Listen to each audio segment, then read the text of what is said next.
लामो दूरीका र काठमाडौँ उपत्यका भित्रिने बाहिरिने सवाई साधन आवतजावत बन्द गरिएको सम्बन्धी अत्यन्त जरुरी सूचना।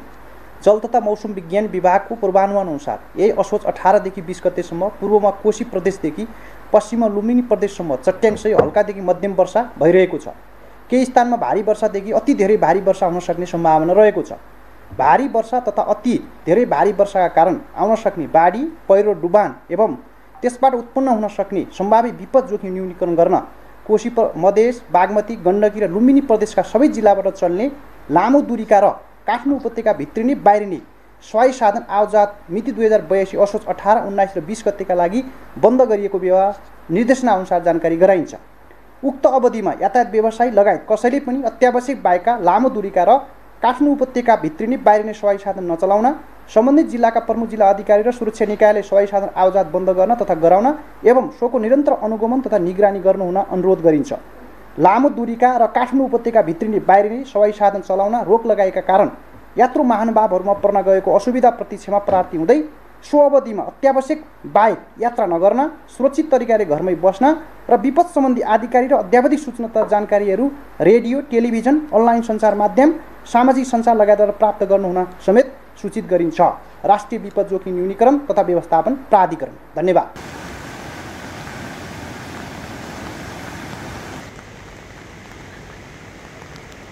हामीले मनसुन पूर्व तयारी तथा कार्ययोजना अनुसार नै सशस्त्र प्रहरी बलले आफ्नो 7315 जनशक्तिहरू यही मनसुनकै लागि भनेर लक्षित गरेर डिप्लोय गरिरहेको अवस्था छ। इभन यो चाडको अवसरमा भए पनि सबै सशस्त्र प्रहरी बलका इकाइहरूबाट टोलीहरू निक्लिसकेको अवस्था छ र 67 जिल्लामा चाहिँ यो सबै टोलीहरू, विभिन्न टोलीहरूले चाहिँ यो जनचेतनाका लागि चाहिँ अहिले माइकिङहरू गर्दै हिँडेको हामीले त्यो गरिरहेको अवस्था छ। साथसाथै यो 26वटा मनसुन प्रतिकारी बेसहरू स्थापना गरिएको थियो। त्यसको सबै बेसका मनसुन प्रतिकार्यका लागि चाहिँ कर्मचारीहरू परिचालित भइसकेको छ भने 9वटा विपद व्यवस्थापन सुरक्षा बेसहरू पहिल्यैदेखि स्थापित छ। त्यहाँको पनि टोलीहरू आफ्नो उद्धार उपकरणसहित तयारी अवस्थामा रहेको छ भने 135 जना गोताखोरहरूलाई 11वटा स्थानहरूमा स्ट्यान्ड बाई राखिएको छ। त्यसै गरी सशस्त्र प्रहरी बल नेपालले 1,68,695 जना विपद सूचकहरू तयार गरेको छ, जसको माध्यमले हामीले तत्कालै विपदको घटना घटिहालेको खण्डमा सूचना प्राप्त गर्ने र तुरुन्त प्रभावकारी परिचालन हुन सक्ने अवस्थालाई चाहिँ हामीले तयारी अवस्थामा राखेका छौँ। त्यसै गरी 990 जना चाहिँ विपद समुदाय स्तरीय विपद स्वयंसेवकहरू तयारी गरिएको छ, जुन 18 दिने तालिमहरू प्रदान गरेको छ। उनीहरूलाई पनि समन्वय गर्ने गरेर त्यो सबै स्थानहरूमा सशस्त्र प्रहरी बलले उद्धारका निम्ति पूर्व तयारी गरिसकेको छ र तयारी अवस्थामा रहेको छ। अहिले हामीसँग रहेका सम्पूर्ण उद्धार उपकरणहरू जस्तै ऱ्याफ्टहरू, लाइफ ज्याकेटहरू, विभिन्न किसिमका आउटबोट मोटर लगायतका साधनहरू, जुन 96वटा ऱ्याफ्ट र 33वटा आउटबोट मोटरहरूलाई डिप्लोयको अवस्थामा राखिएको छ भने जनचेतना मार्फत चाहिँ सबैजनालाई सुरक्षित साथ रहन र लामो दूरीका यात्राहरू नगर्नका निम्ति यो माइकिङ गर्नेदेखि लिएर आफ्नो विभिन्न च्यानलहरू, विभिन्न फेसबुक पेज, युट्युब, ट्विटर लगायतको पेज मार्फत पनि सचेतनाका सूचनाहरू सम्प्रेषण निरन्तर गरिँदै राखिएको छ र अहिले नेपाल सरकारबाट दिएको निर्देशनअनुसार चाहिँ हाइवेहरू जुन रुटहरूलाई चाहिँ हामीले सुरक्षित राख्नुपर्ने छ र त्यहाँ यातायातलाई अहिले स्थगन गर्नुपर्ने छ, त्यस्तो ठाउँहरूमा पनि सशस्त्र प्रहरी बल परिचालित भएर त्यहाँ चाहिँ बाटोलाई सुरक्षित गर्ने कामहरू गरिरहेको छ। हामीले 8वटा चाहिँ मल्टी क्याजुअलिटी भेहिकल र त्यसै गरी A क्लासका 8वटा एम्बुलेन्सहरूलाई स्ट्यान्ड बाई राखेका छौँ भने IRT 10वटा एम्बुलेन्स, ती एम्बुलेन्सहरू पनि मुभको अवस्थामा रहेको छ। त्यसै गरी 28वटा हाम्रो डिजास्टर रिलिफ सिस्टम कन्टेनरहरूलाई विभिन्न जिल्लाहरूमा परिचालित गरिएको छ, जसमा 100 जनालाई पुग्ने चाहिँ आफ्टर डिजास्टर रिलिफ आइटमहरू, इमिडिएट रिलिफ आइटमहरू चाहिँ रहेको छ। त्यसै गरी सशस्त्र प्रहरी बलले सबै अन्य सुरक्षा निकायहरू लगायत सबै स्थानीय निकायहरूसँग समन्वय गरेर आवश्यकता अनुसार विपदका लागि पूर्व तयारी एवं प्रतिकार्यका निम्ति चाहिँ यहाँ 24 घण्टा स्ट्यान्ड बाई रहेको अवस्था छ।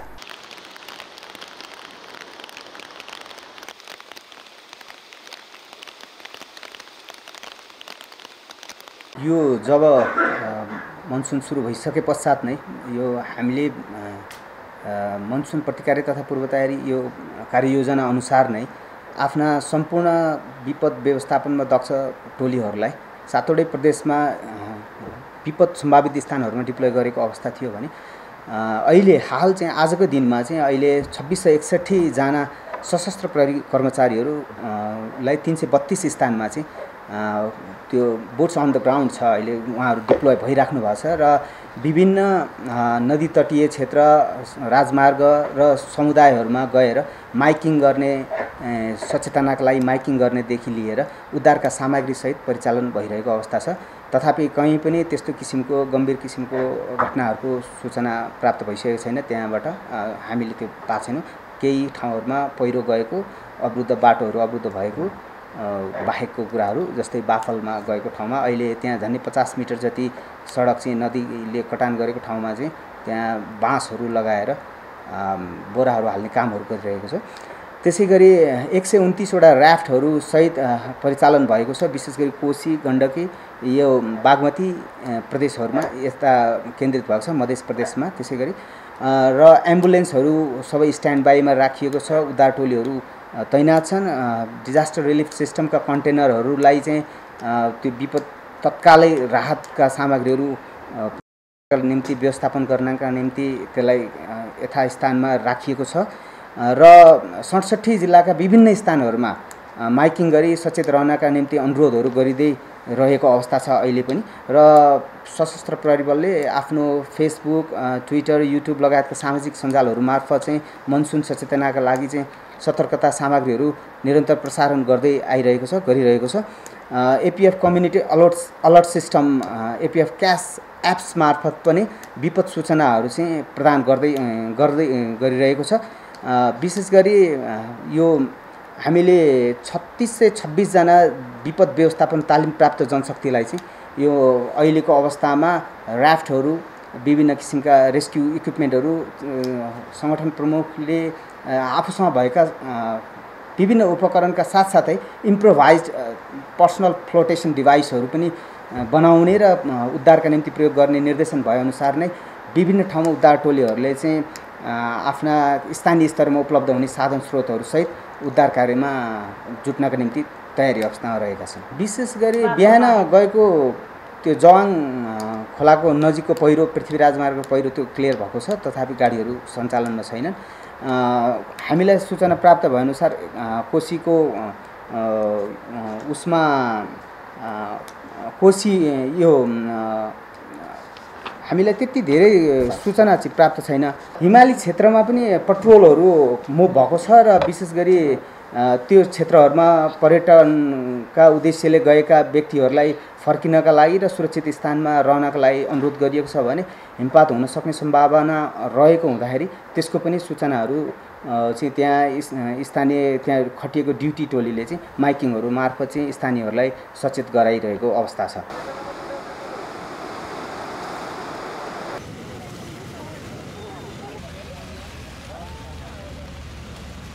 मौसम विभागका डिजी साहबले एकदमै चाहिँ एक्सट्रिम केससम्मको चाहिँ प्रेजेन्टेसन गर्नुभएको छ।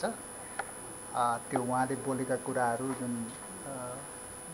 किसिमले हामीले सम्प्रेषण गर्नुपर्छ त्यो चाहिँ मिडियाका साथीहरूले पनि सम्प्रेषण गर्नुहुन म अनुरोध गर्छु। यो सुरुवात भएको छ। वास्तवमा यो बर्सातको सुरुवात हामीले जुन प्रेडिक्सन गरेका थियो त्यो प्रेडिक्सन अनुसार नै छ भन्ने उहाँको भनाइ छ।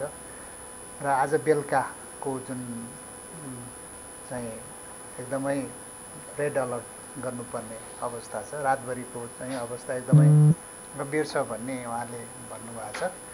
र त्यसलाई हेर्दाखेरि हामीले धेरै सतर्कता काठमाडौँभित्रका नदी छेउछाउ, विशेष गरेर नदी छेउछाउका आम जनसमुदायले विशेष सतर्कता अप्नाउनुपर्ने देखिन्छ। यसमा म सम्पूर्ण काठमाडौँवासी चाहिँ आम जनसमुदायलाई, विशेष गरेर नदी किनारमा रहेका जनसमुदायलाई एकदमै सतर्कता अप्नाएर बस्नु हुन चाहिँ अनुरोध गर्दछु र देशैभरि पनि अन्तरको सडक नि भाँसिदिनु सक्छ देशैभरिको पनि चाहिँ देशैभरि पश्चिम बाहेक सुदूरपश्चिम बाहेक कर्णाली बाहेक धेरै ठाउँमा चाहिँ भारी वर्षा हुने सम्भावना देखाउनु भएको छ। यसले गर्दाखेरि सडक सञ्जाल सिँचाइका सञ्जालहरू हाइड्रो पावरका हाम्रो संरचनाहरूमा धेरै क्षति पुग्न सक्छ। त्यो कारणले तत्त निकायले आफ्नो चाहिँ जुन संरचनाहरूलाई पनि जोगाउने हिसाबले अहिले नै चाहिँ इनिसिएटिभ लिनुपर्ने हुन्छ। कुनै संरचनालाई अहिले जोगाउनु पर्ने इक्विपमेन्टहरू खोलाको किनारमा छ भने त्यसलाई हटाउनु पर्यो। प्रोजेक्टहरूले चाहिँ त्यो सतर्कता अपनाउनु पर्यो। ठुल्ठुला प्रोजेक्टले चाहिँ नदी किनारमा चाहिँ धेरै इक्विपमेन्टहरू राखिरहेका हुन्छन्। त्यो इक्विपमेन्ट फेरि बगाउने सम्भावना, पहिरोले पुर्ने सम्भावना हुन्छ। त्यसलाई पनि चाहिँ सही ठाउँमा राख्नु पर्यो। प्रोजेक्टहरूमा हाइड्रो पावरमा चाहिँ गेटहरूको चाहिँ धेरै टाइमली चाहिँ त्यसको गेटको अपरेसनको लागि स्ट्यान्ड बाई राख्नु भनेर हामीले भनेका छौँ। त्यो पनि चाहिँ सम्बन्धित ठाउँमा यो मिडियाका साथीहरूबाट पनि अगाडि जाओस् भन्ने हिसाबले भनेका छौँ। सडकमा स्ट्यान्ड बाई राख्नुपर्ने हाम्रो चाहिँ अहिले तत्कालको रेस्क्युको विषयहरू धेरै छन्। त्यो विषयमा हामीले तत्कालै जहाँ जहाँ रेस्क्यु गर्नुपर्ने इक्विपमेन्टहरू मोबिलाइज गर्नुपर्ने तत्कालै गर्नु पर्यो। र समाचार सम्प्रेषणको हिसाबले चाहिँ यो हाम्रो सुरक्षा निकायको समाचार र सडक विभाग लगायत हाम्रो सिँचाइको एउटै चाहिँ समाचार सम्प्रेषण होस्। विभिन्न किसिमका चाहिँ फरक फरक समाचार सम्प्रेषण भयो भने कन्सिस्टेन्सी भएन भने त्यसले अलिकति अप्ठ्यारो गर्छ। त्यो कारणले सुरक्षा निकायसँगको कोअर्डिनेसन चाहिँ एकदमै स्ट्रङ चाहिन्छ। अब सुरक्षा निकायले कुनै कुनै ठाउँमा तत्कालै चाहिँ सडक बन्द गरेर यातायात बन्द गरेको अवस्था पनि छ। त्यस्तो आवश्यकता पऱ्यो भने सुरक्षा निकायले गर्न सक्ने अवस्था नै रह्यो। सडकको हिसाबले हामीले तत्काल रेस्क्यु गर्नुपर्ने विषय, कुनै ठाउँमा चाहिँ फसिरहेको छ त्यसलाई रेस्क्यु गर्नुपर्ने छ भने इमिडिएटली त्यो चाहिँ काम गर्नुपर्छ। रेस्क्युको विषयहरू चाहिँ बसहरू फसिरहेको छ त्यसलाई पास गर्नुपर्ने छ भने इमिडिएटली त्यसलाई चाहिँ बाटो खोलाएर हुन्छ के गरेर हुन्छ त्यसलाई पास गर्नु पऱ्यो। अब सिँचाइका चाहिँ गेटहरू खोल्नुपर्ने कहाँ कहाँ चाहिँ समस्या छ त्यसलाई तत्काल चाहिँ पर्ने विषयहरू गर्नु पऱ्यो। र अब इमिडिएटली पर्सिबाट फेरि चाहिँ हामीले सडक धेरै बिग्रियो भने धेरै ठाउँमा चाहिँ संरचनाहरू बिग्रियो भने इमिडिएटली खोल्नुपर्ने हुन्छ। त्यसको तयारी पनि गर्नु पऱ्यो। किनभने सोमबारको 8-9 बजीबाट चाहिँ काठमाडौँबाट पूर्वतिर होइन टोटल्ली नै सर्छ भन्ने छ होइन। त्यो भएको हुनाले त्यसलाई चाहिँ रेस्क्यु र इमिडिएट रेस्टोरेसनको विषयलाई पनि हामीले इमिडिएटली चाहिँ हामीले स्ट्यान्ड बाई राख्नु पऱ्यो। अहिले त हामी सबै जहाँ जहाँ डिभिजन छ हाम्रो कार्यालयहरू छन् सबैलाई चाहिँ सबै कर्मचारी साथीहरू चाहिँ स्ट्यान्ड बाई रहनु। फोन गर्दाखेरि फोन चाहिँ अभाइलेबल नहुने, चाहिँ मान्छे खोज्दाखेरि अभाइलेबल नहुने होइन। अब दसैँ पनि सकिसक्यो। आजैदेखि सबैजना सबै ठाउँमा स्ट्यान्ड बाई रहनु पऱ्यो। त्यो हिसाबले सडकले सिँचाइले सबै हाम्रो कर्मचारी साथीहरूले चाहिँ स्ट्यान्ड बाई राख्नु पऱ्यो। जुन निर्देशन आउँछ त्यो हिसाबको चाहिँ काम गर्नको त्यहाँ जुन अवस्था आउँछ बजेट छैन भनेर त्यहाँ चाहिँ रोक्ने कुरो पनि आउँदैन। त्यो विशेष परिस्थितिको विषय त्यसपछि गरौँला। तर तत्काल गर्नुपर्ने कामहरू चाहिँ गर्नुपर्छ। अहिले मैले त्यहाँ सुस्ताबाट फोन आइरहेको थियो। सुस्तामा धेरै चाहिँ समस्या छ, डुबान हुनसक्छ भन्ने कुरा आइरहेको थियो। त्यो अवस्था के हो एकचोटि जानकारी लिएर त्यो तत्काल गर्न सकिने गर्नु पऱ्यो। नभए त्यसलाई रेस्क्यु गर्नलाई के गर्नुपर्छ तत्कालै गर्नुपर्ने। त्यो अवस्था पनि सिँचाइको हिसाबले तत्कालै त्यो इन्फर्मेसन लिएर अगाडि बढ्नु होला। र सडकका साथीहरू सबैजना स्ट्यान्ड बाई बस्नु होला। प्रोजेक्टको भनेर म कार्यालयको अपरेसनमा बस्ने होइन कि सबैले सबैको सहयोग गरेर हामीसँग भएको इक्विपमेन्टहरूलाई मोबिलाइज गरेर अगाडि बढौँ र आम जनसमुदायलाई पनि यो विषम परिस्थितिमा हामी सतर्क भएर ट्राभल गरौँ होइन, यात्रा गरौँ। 2 दिन ढिलो भएर केही हुँदैन, यात्रा चाहिँ सेफ होस् होइन। 2 दिनपछि त अब यो मौसम क्लियर नै हुन्छ भन्ने आएको छ। कारणले आज राति र भोलिको अवस्था चाहिँ अलिक गम्भीर देखिन्छ। त्यही भएर नै त्यही हिसाबले सेफ भएर ट्राभल गरौँ भन्ने म अनुरोध गर्छु। धन्यवाद। जोखिम भन्नुभएको छ 8 देखि बढी जग्गाहरूसम्म यो खोला किनाराका बस्तीहरू लागेको कुरा सरकारको के छ अग्रिम चाहिने सचेतनाको लागि के छ एकदमै धेरै बस्तीहरू छन् बाँकी बस्ती के छ त्यस्तो खोला किनारको बस्तीहरूमा हामीले बिहान चाहिँ गृह मन्त्रालय र गृहमन्त्रीजीसँग पनि कुरा भएको छ। अब यो अलिकति माइकिङहरू पनि भइरहेको छ। त्यो सतर्कता त्यसको नदीको लेभल चाहिँ राति थाहा हुँदैन होइन, त्यो राति नै बढी आउने भन्ने भएको हुनाले सकेसम्म सेफ साइडमा चाहिँ सबै खोला किनारका जोखिमयुक्त बस्तीहरू चाहिँ सेफ साइडमा चाहिँ सिफ्ट भएर एक रातको लागि बस्नुभयो भने एकदमै सेफ हुन्छ। र खोला किनारमा चाहिँ हामी चाहिँ गाडीहरू पनि अब धेरै नचलाउन पनि अनुरोध गर्छु र हामीले अब गृह मन्त्रालयसँग कोअर्डिनेट गरेर थप चाहिँ हामीले जानकारी दिनुपर्ने गर्नुपर्ने एक्सनहरू के हो हामी त्यसमा पनि अगाडि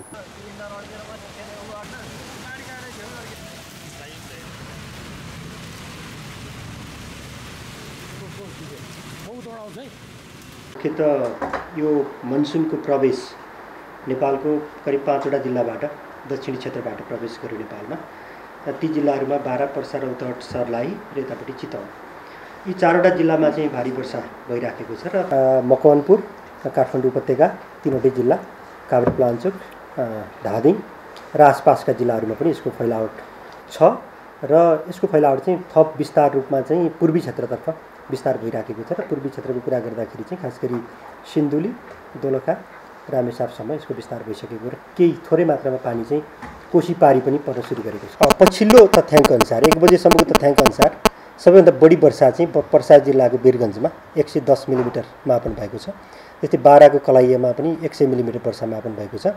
र आसपासका केन्द्रहरूमा रौतहट, सर्लाही, मकवानपुर लगायतका जिल्लाका हामीहरूको सुरुवाती पूर्वानुमान अनुसार पनि हिजो र अस्तिको पूर्वानुमान अनुसार पनि हामीले 3 दिनको दौरानमा करिब 400 मिलिमिटरसम्म वर्षा हुने प्रक्षेपण पूर्वानुमान गरिएको थियो र अहिले त्यही अनुपातमा वर्षा भइराखेको छ। र अब भोलि बेलुकीसम्म मध्य क्षेत्रमा वर्षा निरन्तर रहने देखिन्छ भने पूर्वी क्षेत्रमा पर्सि बिहानसम्म वर्षा निरन्तर रहन सक्ने देखिन्छ। र जहाँसम्म जोखिमको कुरा छ, अहिले पछिल्लो समय खोलाहरू बढ्दै गइराखेको अवस्था भनेको चाहिँ मुख्यतः बागमती नदी जलाधारको क्षेत्र, त्यसमा काठमाडौँ उपत्यकाका सबै खोलानालाहरू बिस्तारै सतर्कताको तह नजिक पुगिराखेका छन्।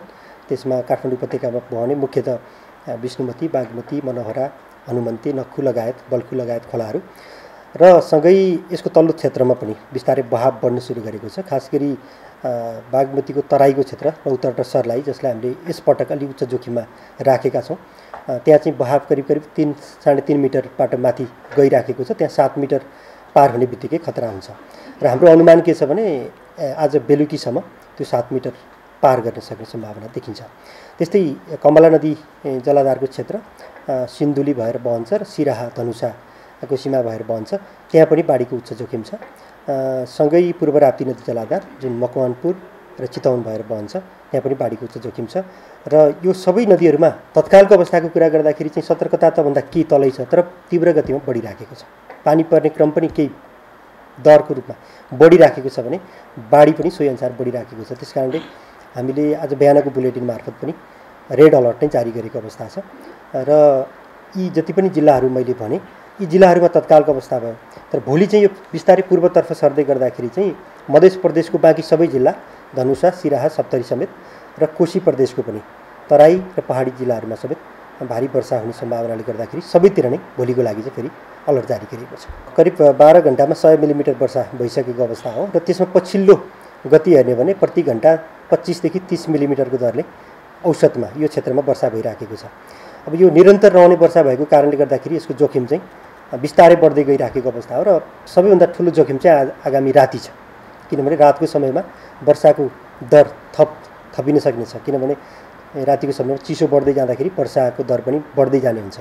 विगतको अनुभव पनि हाम्रो त्यही नै हो। त्यो हिसाबले यी क्षेत्र जति पनि क्षेत्र अघि हामीले भन्यौँ, नारायणीदेखि पश्चिमको क्षेत्रमा जोखिम देखिएको छैन, पूर्वको क्षेत्रमा चाहिँ वर्षाको दर बढ्दै जाने नै देखिन्छ। सम्भवतः प्रति घन्टा 50 मिलिमिटरसम्म पनि रातिको समय पुग्न सक्ने सम्भावना छ। त्यो अवस्थालाई दृष्टिगत गर्ने भने जोखिम चाहिँ रातिको समयमा र भोलि अझै उच्च छ। प्रमुख नदीमा पार भएको छैन, ससाना नदीहरूमा अब बिस्तारै पार हुँदै जान सक्ने अवस्थालाई दृष्टिगत गरेर हामीले भर्खरै मात्रै 12:30 करिब आधा घन्टा अगाडि मात्रै आम सर्वसाधारण सबैको लागि मास SMS पनि इस्यु गरेका छौँ। यो क्षेत्रका समग्र जिल्लाहरूमा एउटै SMS चाहिँ प्रेषित गरिएको छ। हामी सामान्यतया SMS चाहिँ नै जोखिमको पूर्व सन्ध्यामा मात्रै प्रेषित गर्छौँ। मतलब SMS प्रेषित हुनुको अर्थ चाहिँ अब हामी बिस्तारै सुरक्षित ठाउँ को खोजीमा चाहिँ रहनुपर्छ अथवा पहिचान भएका सुरक्षित ठाउँतर्फ जानको लागि चाहिँ सावधानीपूर्वक तयारी गर्नुपर्छ भन्ने। अहिले 12 पर्साबाट सुरु गरिएको छ। 12 पर्सा, रौतहट, सर्लाही, मकवानपुर र काठमाडौँ उपत्यका समेतलाई तत्काल पहिलो चरणमा मेसेज पठाइएको छ। त्यसमा चाहिँ तपाईँको छेउछाउ अथवा तपाईँको आसपास भारी वर्षा मापन भइराखेको छ, नजिकैको खोलानालामा बहाव बढिराखेको छ, उच्च सतर्कता अपनाउनु होला भन्ने मेसेज चाहिँ पहिलो चरणमा गएको छ। र सँगै सतर्कता र खतराको त पार भएसँगै हामी फेरि दोस्रो र तेस्रो चरणको मेसेजहरू चाहिँ पठाउँछौँ। काठमाडौँको सबै खोलानालामा सतर्कताको नजिक छ। मतलब खतरा त भनेर हामीले नदी किनार भरिएको अवस्थालाई मान्छौँ र त्योभन्दा केही तलको अवस्था हो सतर्कताको अवस्था। भनेपछि नदी किनार भरिन केही मात्रै बाँकी छ प्रायः सबै नदीनालामा। यो पछिल्लो 1 बजेको अपडेट हो र त्यो कारणले अब यो वर्षाको दर निरन्तर रहिराख्दाखेरि चाहिँ सम्भवतः अबको 1, 2, 3 घन्टा पछाडि पनि कतिपय होचा भूभागहरू काठमाडौँका खास गरी चोभार, गल्छी अनि त्यस पछाडि बल्कु, कालीमाटी लगायतका होचा क्षेत्रहरू र अन्य भक्तपुर, हनुमन्तेको नदी जलाधारका क्षेत्रहरू सँगै विष्णुमतीको पनि बसपाक लगायतका होचा क्षेत्रहरू जुन विगतमा पनि डुबान भइराखेका छन् यी क्षेत्रहरूमा चाहिँ पहिला डुबान हुन्छ। यो भारी वर्षा हो। हामीले 24 घन्टामा 100 मिलिमिटर भन्दा बढी वर्षालाई अति भारी वर्षा भनेका छौँ र 50 देखि 100 मिलिमिटरसम्म वर्षालाई भारी वर्षा भनिएको छ। त्यसकारणले अब 100 मिलिमिटर भन्दा बढी वर्षा भइराख्दा हामी अति भारी वर्षा मापन गरिसकेको अवस्थामा पुगेका छौँ। त्यस हिसाबले जोखिम चाहिँ उच्च छ। सम्भवतः तराईको होचा भूभागहरू डुबानमा पर्न सुरु गरेका छन्। हामीलाई टोल फ्री मार्फत पनि थुप्रै फोनहरू आउन थालेको छ होचा स्थानहरू बिस्तारै डुबानमा पर्दै गएको भनेर। र हामीले निरन्तर रूपमा NDRMA मार्फत र हामी आफैले पनि जल तथा मौसम विज्ञान विभागले पनि सूचना चाहिँ सोही अनुसार चाहिँ सुरक्षित रहनको लागि जारी गरिराखेको अवस्था।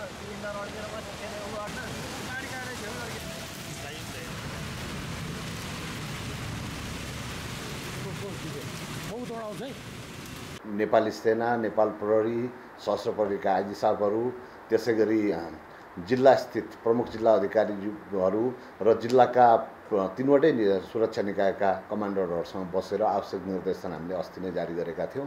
त्यसै गरी यसमा सिभिल सोसाइटीको पनि उत्तिकै भूमिका हुने भएकोले हिजो हामीले NPDRR जुन हाम्रो मञ्च छ त्यो मञ्च मार्फत यो विपदमा काम गर्ने एकाडेमिया, त्यसै गरी प्राइभेट सेक्टर, रेड क्रस लगायत सङ्घ संस्था सबैसँग बसेर यो परिस्थिति छ र यहाँहरू तयार भइदिनु हुनलाई भनेर अनुरोध गरेका थियौँ। र यी सबै पूर्व तयारी थियो भने आज बिहान जति बेलादेखि पानी पर्न सुरु भयो यो पूर्व तयारी गरेको सबै 3वटै सुरक्षा निकाय, 3वटै सरकार, NGO सबै परिचालित भएका छन्। विशेषतः आज हामीले काठमाडौँ उपत्यका भित्रिने र काठमाडौँ उपत्यकाबाट बाहिरिने सँगसँगै लामो दूरीका यातायातहरू सञ्चालन नगर्नलाई अनुरोध गरेका छौँ। त्यही हिसाबले सबै ठाउँमा सुरक्षाकर्मीहरू परिचालित भइसक्नु भएको छ। उहाँहरूले निरन्तर यसलाई अनुगमन गरिरहनु भएको छ। त्यसै गरी विपदसँगै जोडिने अर्को विषयवस्तु यो बाढीको बेला के हो भनेपछि जब जलसतह बढ्न थाल्छ हाम्रा केही भूभागहरू डुबानमा पर्छन्। त्यसो भएको हुनाले डुबानमा मान्छेहरू नपरुन् भन्नका लागि सम्भावित जोखिम भएको ठाउँहरूमा माइकिङ पनि गरिँदैछ। यहाँहरू सुरक्षित स्थानमा सर्दिनुहोस् भन्ने अनुरोध पनि गरिँदैछ र यहाँहरूको मिडिया मार्फत पनि मैले यो पनि अनुरोध गर्न चाहेँ। त्यसै गरी अर्को हामीले यो बिचमा गरेको तयारी चाहिँ तपाईँको के हो भनेपछि 3वटै फोर्स चाहिँ हिजोसम्म तयारी अवस्थामा थियो भने आज 3वटै फोर्स एक्सनमा आएको छ। सबै डिप्लोयमेन्ट भएको छ। त्यही उसले हामीले बढी पानी पर्दै जाँदै गर्दाखेरि यातायात रोक्ने मात्रै होइन कि अरू कुनै ठाउँमा सम्भावित क्षति भयो भने पनि तत्कालै एक्सन लिइरहेका छौँ। जस्तो बाफलमा सानो घटना भयो तत्कालै सुरक्षाकर्मीले गएर रोक्नुभयो र त्यो अरू ठाउँमा पनि जहाँ जहाँ तपाईँको बाटो बिग्रिरहेछ त्यसमा सडक विभागको इक्विपमेन्टहरू हामीले स्ट्यान्ड बाई राखेका छौँ। उहाँहरू पनि परिचालित भएर सडक खोल्दै हुनुहुन्छ र यो चाहिँ तपाईँको हाम्रो एप्रोच नै होल सोसाइटी एप्रोच हो। यसमा सरकार मात्रैले नसक्ने भएको हुनाले हामीले आम जनसमुदाय सबैसँग मद्दत मागेका छौँ। सबैलाई स्वयंसेवा गरिदिनु हुनका लागि पनि अनुरोध गर्दछौँ। हामीले पहिलेदेखि नै स्वयंसेवक तालिमहरू पनि सञ्चालन गरिआएका थियौँ। सशस्त्र प्रहरीको मद्दतमा पनि स्वयंसेवक तालिमहरू धेरै ठाउँमा भएको थियो भने सशस्त्र प्रहरीले विपद इन्फर्मर भनेर धेरै ठाउँमा राखेको छ। उहाँहरू हामीलाई इन्फर्मेसन दिँदै हुन्छ, उहाँहरूको च्यानलबाट आउँछ। त्यसै गरी आकस्मिक परिहालेमा कसरी सम्पर्क गर्ने त भनेर हाम्रा नम्बरहरू हामीले अलि पहिलेदेखि पब्लिस गरिरहेका थियौँ र यो आज पनि गरेका छौँ। र यहाँ मार्फत पनि जस्तो नेपाल प्रहरीको 100 अनि एम्बुलेन्सका लागि 102, ट्राफिक प्रहरी 103, सशस्त्र प्रहरीको 1114, स्वास्थ्य इमर्जेन्सीलाई 1115 र विपद उद्धारका लागि 1149 र मौसम तथा बाढी सम्बन्धी जानकारीका लागि 1155मा सम्पर्क गर्नुहुन आम जनमानसमा म अनुरोध पनि गर्न चाहन्छु। आवश्यकता परेको बेला 3वटै सुरक्षा निकाय, 3वटै सरकार लगायत निजी सङ्घ संस्थाहरू, सार्वजनिक संस्थाहरू सबै स्ट्यान्ड बाई छन् र सहयोग पुर्याउनु हुनेछ भन्ने विश्वास। अब यो दसैँको बिचमा, चाडपर्वको बिचमा यो यातायात बन्द गर्न पाउँदा हामीलाई पनि दुःख लागेको छ, तर अत्यावश्यक परिस्थिति भएकोले यो गरिएको हो। सँगसँगै हामीले स्थानीय प्रशासनलाई के अनुरोध गरेका छौँ भने यसरी गाडी रोक्नु परेको परिस्थिति आएको बेला सुरक्षित ठाउँमा गाडी रोक्न लगाउने, सकेसम्म खाना, पानी र शौचालयको प्रयोग गर्न सकिने ठाउँहरूमा र बाढी र पहिरोको जोखिम नभएको ठाउँमा गाडी रोक्न लगाउने र सम्भावित जोखिम कम हुने बित्तिकै अर्को ठाउँमा पास गरिदिने भनेर तयारी भएको छ। यसलाई स्थानीय प्रशासनले लिड गरिरहेको छ। 5 थरमा एउटा एक्सिडेन्ट भएको भनेर हामीलाई जानकारी आएको छ। अब त्यो बाढी पहिरो विपदका कारणले हो या अन्यथा जे भए पनि तत्कालै हामीले त्यहाँ चाहिँ प्रहरीलाई मोबिलाइज गरिसकेका छौँ। अलि दुर्गम ठाउँमा छ, 1-2 घन्टा लाग्छ भनिएको छ। र त्यसै गरी अरू चाहिँ तपाईँको जुन जुन ठाउँमा यात्रुहरू रोकिनु परेको छ, जस्तो हामीले बिपी हाइवेमा मुलकोटमा अलिक बढी नै सुरक्षित ठाउँ हो, नेपाल थोकमा राखेका छौँ, त्यो पनि सुरक्षित ठाउँ हो र बाँकी कुरा चाहिँ स्थानीय प्रशासनले हेर्छ। हामीले सबै तयारी पुरा गरेका छौँ र जिल्लामा जिल्ला विपद व्यवस्थापन समिति, स्थानीय स्तरमा स्थानीय विपद व्यवस्थापन समिति छ। मैले यहाँ मार्फत पनि अगाडि नम्बरहरू सार्वजनिक गरेँ। यी नम्बरहरू सबै ठाउँमा खोज्न पनि सक्नुहुन्छ। त्यसै गरी हाम्रो आधिकारिक सूचना चाहिँ बाढीका र मौसमका सम्बन्धमा डिएचएमले दिन्छ भने अन्य कुनै जोखिम छ भने हामीले पनि सूचना जारी गरिरहेका छौँ। त्यो पनि सबैले सहयोग गरिरहनु भएको छ।